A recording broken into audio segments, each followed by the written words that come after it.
Sunday, September 24th, 2:00 p.m. Eddie awoke to the sound of liquid splattering onto the floor of the pit. A split second later, the sharp, rank stench of urine assaulted his nostrils. Arlie. Arlie was taking a leak into the pit. "Oh, you vile piece of shit!" Eddie screeched. He scrambled as far away from the puddle as possible and cursed as it steadily grew larger. "See? Arlie can get you, mister." The piss puddle grew and grew. Arlie had been saving it up for quite a while, it seemed. By the time the ark had petered out into the last few drops and dribbles, the entire floor of the pit was covered in a thin sheet of cloudy, stinking piss. "There you go, mister. Have your drink. Drink it all up." Eddie tried to speak, but he simply couldn't find any words. And why even bother? At this point, words no longer served any purpose. They were weak and insubstantial, puny and worthless. Words and tears, both of them useless. A little while later, Eddie awoke from a semi-doze and whispered, "I'll kill you, Arlie." Then he smiled, razor sharp and bitter as bile. He was sitting in a monster's piss, dying of thirst in a concrete pit. Kill Arlie? Really? Words were truly worthless. Sunday, September 24th, 6:12 p.m. The air was cooling down rapidly this evening. It was going to be a chilly night. There was the smell of impending frost in the air. Paulson was sweating, but his teeth were also chattering. Infection had set into the bite wounds on his arm and the abrasions on his backside. His broken ankle ached and pulsed like a black, rotting heart. How bad will this get before it's finally over? How low can I go? Very little of Arlie's piss swamp had evaporated during the course of the afternoon. The floor of the pit was still covered with it. Eddie's coveralls had soaked up the urine like a dry sponge, as did the clothes that he wore beneath it. The feeling was dreadful, but the stink. At least it's keeping me from being hungry. His thirst, however, was an unstoppable, rampaging beast of fire and agony. Eddie was going to die of dehydration, and soon. That's fine. Death has got to be better than this. Please, God, let this all end. His bladder was screaming. Eddie had to take a leak again, and he also had to shit. Quite badly, in fact. He'd held it off for as long as he could, but sooner or later, his bowels would win. His captor was out in the backyard, attempting to figure out how to shoot the .22 caliber rifle that he'd found in Eddie's bedroom closet. It wasn't loaded, but the concept of loading and unloading a firearm was well beyond Arlie's limited mechanical comprehension. In any case, it was a bolt-action rifle, and Arlie didn't seem to know enough to pull the bolt back. It was doubtful that he would be able to push his enormous finger into the trigger guard anyway. The little .22 looked like a toy in his hands. Nearby, a thick cloud of flies buzzed around the remains of Debbie Hewitt. An identical swarm of the ferocious insects were buzzing around the open door of the GMC, feasting on the noxious banquet of John Hewitt's corpse. Arlie didn't seem to notice. His parents were broken toys, cast aside and already forgotten. "Arlie's gonna shoot you right in the eye, mister." He pointed the barrel at the caravan and hollered, "Pow, pow, bang!" "You hold that thing like a fucking retard," Eddie muttered. He was weary of the clumsy verbal sparring with his cretinous jailer. It was yet another form of torture. "I bet it's hard to do when you can't use one of your fingers.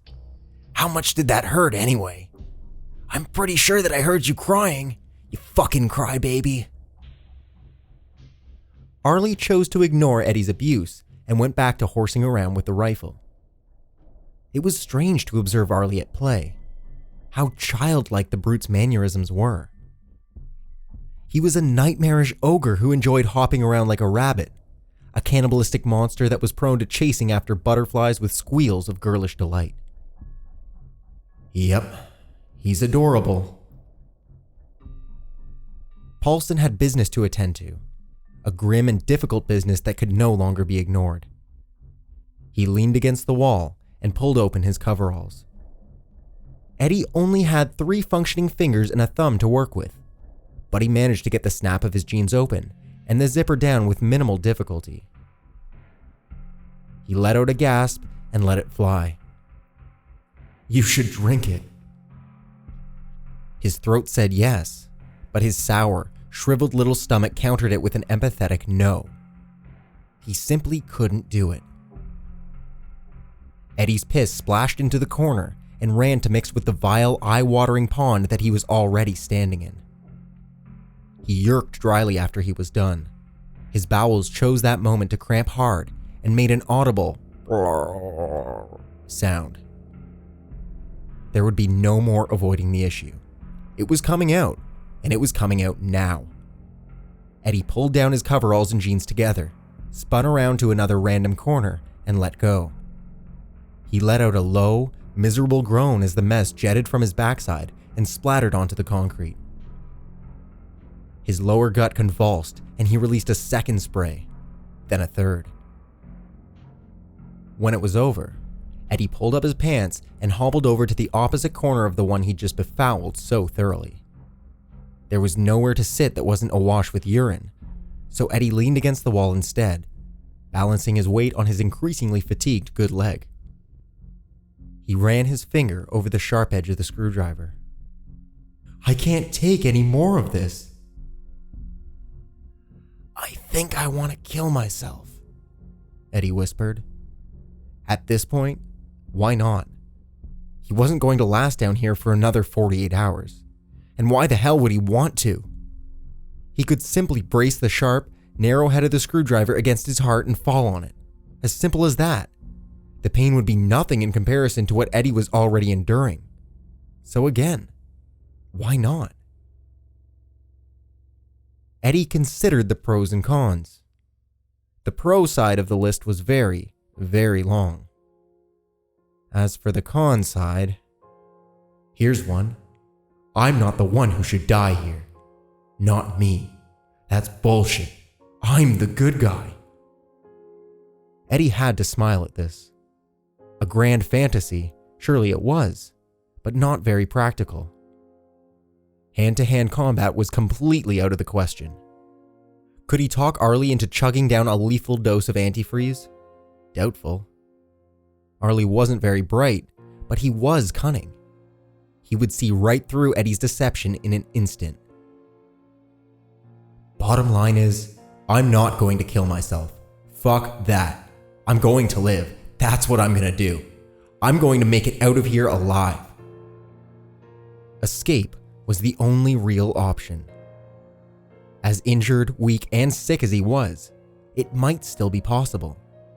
The truck was right fucking there, parked beside the garage. It was less than 30 feet away. The key was in the ignition, just waiting to be turned. Arlie was manic and Arlie was demented, yes, but everyone needs to shut off and sleep now and then. Eddie might still be able to claw his way out of his minivan capped tomb and crawl to his salvation, while Arlie snored inside his house and dreamed his grotesque dreams. He could escape. He could be free. Yeah, okay. But what if, rather than crawling to the truck, I crawled into the house instead? What if I slowly crawled up to that piece of shit while he's asleep with a kitchen knife clenched between my teeth? That's a fucking stupid idea, Eddie muttered. It was worse than that, actually. It was a dangerous idea. But it was an attractive idea as well. His leg was screaming from overexertion. He couldn't hold off the inevitable any longer. Eddie grimaced and slid down the wall to sit in the pool of cold piss. He sat there and shivered, and he wondered what it would be like to watch Arlie die. Monday, September 25th, 2:38 a.m. The garage door screeched open and weak moonlight dribbled into the pit. This could only be a bad thing. Arlie's voice boomed out and echoed around the garage, jovial and crazed. "Hey, mister, you sleeping down there?" Paulson croaked some dead laughter. Sleeping. Oh, this guy was a riot. When he wasn't burning alive with fever, Eddie was shuddering against the piss-wet chills that threatened to kill him with hypothermia. He simply couldn't believe that he was still alive. It seemed impossible. "No, shithead. I'm not sleeping. I'm soaked in piss and it's cold as fuck out here. I'm dying of thirst and I'm sick now too. You happy to hear all that?" "Yep," Arlie agreed. "Sounds good to Arlie. Hey, you sound kinda funny. Why do you sound funny?" "My nose got broken when you were eating my fucking arm." "Arlie bites," he said, reflectively. "Arlie gets mad and he bites. Maybe you want some water."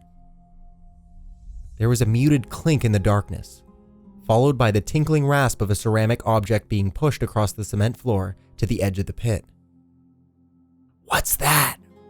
"It's water, you dumb dink. Arlie changed his mind. Drink it all up." Eddie's tongue curled in his mouth. It felt like a piece of corrugated cardboard. His hand cautiously stole up to the edge of the pit and encountered something cylindrical and smooth. His hand cautiously stole up to the edge of the pit and encountered something cylindrical and smooth. A coffee mug. It was cold and wet. "What did you do to it?" "Nothing. It's water. Drink it, dink." Arlie guffawed. "Drink, dink, drinky dinky doo. Drink, dink, drinky dinky doo." Eddie clamped the mug between his shaking palms and brought it close to his face. He sniffed it, then took a small sip. It was tap water, and it was incredible. Eddie fought the urge to bolt it down and drank it slowly, carefully. His stomach cramped after only 3 swallows, but he kept going. He was whimpering like a puppy and couldn't stop. Water. Arlie was giggling.